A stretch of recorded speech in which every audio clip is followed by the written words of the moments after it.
have had alien abductions have described a ball of light in their bedroom as an orb in the room, and then all of a sudden it forms into an entity.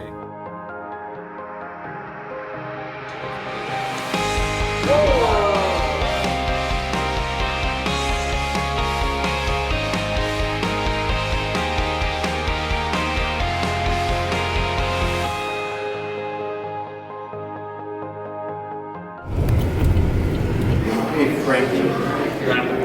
Yeah, let me hear it the rest of the weekend. Honestly, you turn on the TV.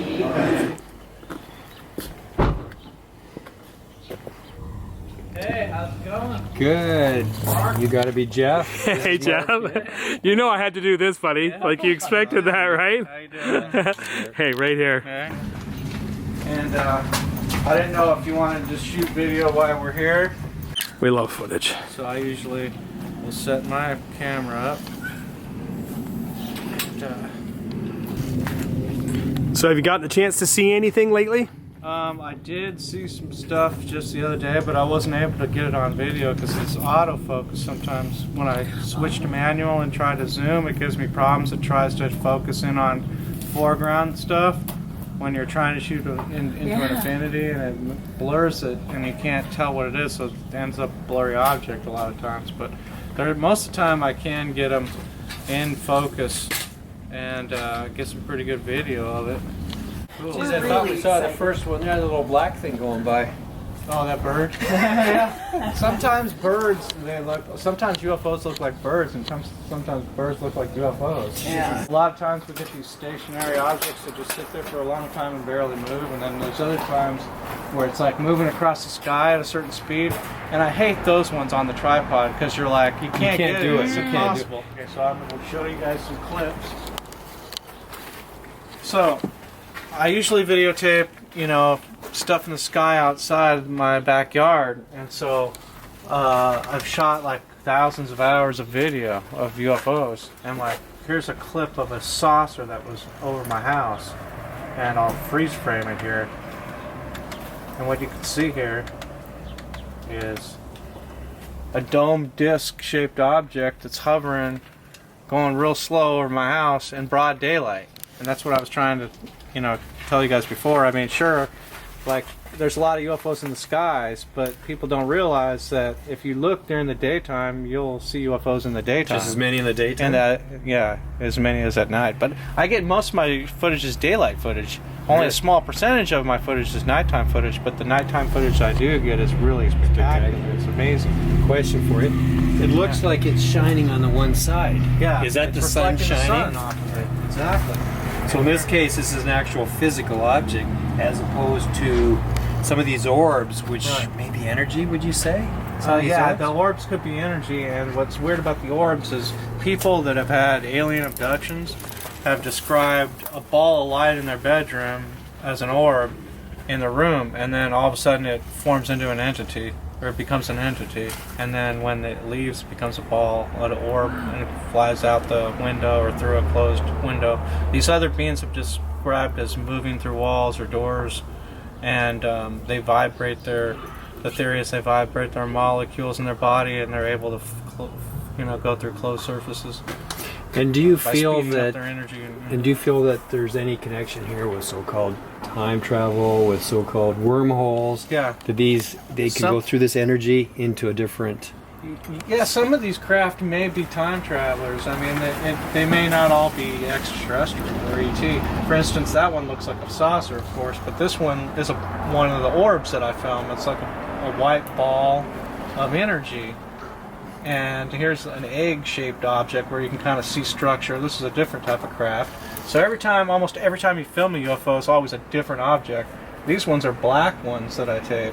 These black objects, and they fly in formations, and I got some formation flying of these black objects. Here's six, I think that's, a few of them in formation, 6 of them, where they're flying in formation. And you shot all of this? Yeah, all this is my footage. I got like thousands of hours I videotaped of stuff. I've been doing this since 1995, so. These, objects that you see or energies, would you say that they're all different beings or different ETs? They could be. We don't really know. We don't really know, and that's the mystery behind it. I'll show you another cool clip that I shot where, you know, the mountain that I was telling you about that we're going to go to. This is where I taped that, is right here. Check out this. This was in 2005. Watch this. These lights come up. See?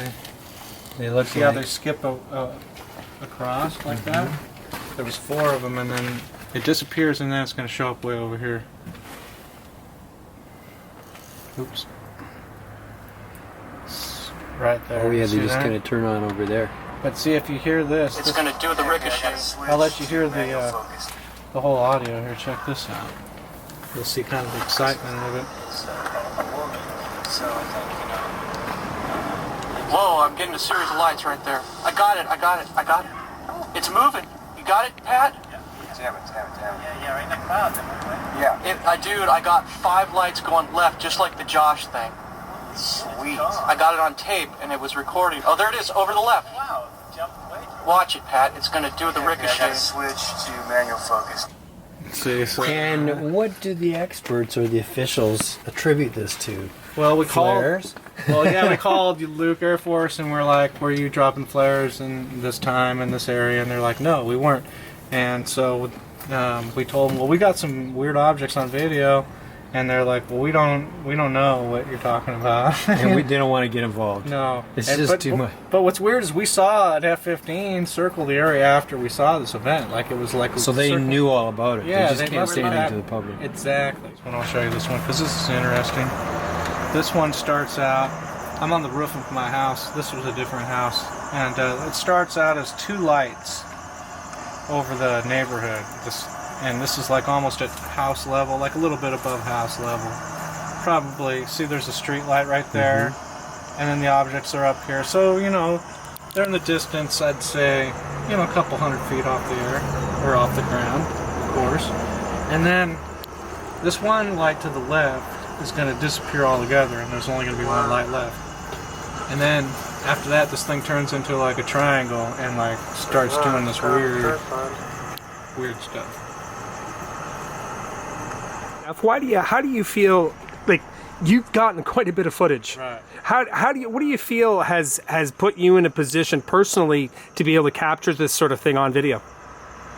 Well, I've had some experiences when I was younger as a kid that may have led up to it. I remember seeing like beans before and like having physical contact one time. So You feel on, this has kind of stayed with you? Yeah, I think so. Because later on, my first UFO sighting was when I was about 10. I saw like a real low saucer like over a house. Oh, here's the part where it turns into like a triangular shaped object. See, it started out as 2 lights, and now you see a series of lights shaped in a V formation, just hovering over the houses in the neighborhood. I mean, it's making no noise. And then how the sighting ends is all the lights just shut off and it goes away. So I mean, it's like, what could do that? I mean, really. Is it frustrating knowing that you have all this authentic stuff and you just can't get anybody to sort of act on it? Yeah, I mean, I've gone on lots of shows, big shows, Sci-Fi Channel, Travel Channel, Discovery Channel. Movies have had my videos on it, actual motion pictures, and you can't really get anywhere with it because it's an unknown. No one knows what it is. So that mystery kind of keeps it down in a way. I have videos of people like Bob Lazar that talk about their whole story about how they worked at Area 51 and that they were given briefing documents that these beings and this technology comes from Zeta Reticuli and it's 32 light years away from here and they have crash saucers and they're trying to teach us how to back engineer it and all these crazy stories. And the thing is these people, they're coming out of the woodwork and they have a credibility because they're there to begin with, really, because who's going to come up with this crazy story to destroy their lives? Normally what I do is I come out here and I try to find something with my eyes first, like something way up there or down low that looks like it's not a plane or a helicopter and it's just sitting there or it's moving weird or something like that. And then I'll use my binoculars to try to identify what it is. At that point, when I'm looking in the binoculars, if I cannot identify this object, I'll turn on the camera and use the lens to zoom in and start recording. That way I'm not wasting my time. and trying to find it with this is like kind of hard sometimes. So it's easier to really figure it out, you know, what it is first. And then Now, go from there. so you figure they know, they can understand what you're thinking and your intentions? I think they can. I mean, they in all the stories about aliens and people that have contact with them, they always say they talk to them through their mind, and they can read their mind, like the Travis Walton or Whitley Strieber, any of these people that talk about they've had a visitation. That book Intruders from Bud Hopkins, she said they talk to them through their minds using telepathy. You know, Betty and Barney Hill and Betty Andreasen, all these different abductees claim to have heard the voice in their mind and talked to them through telepathy.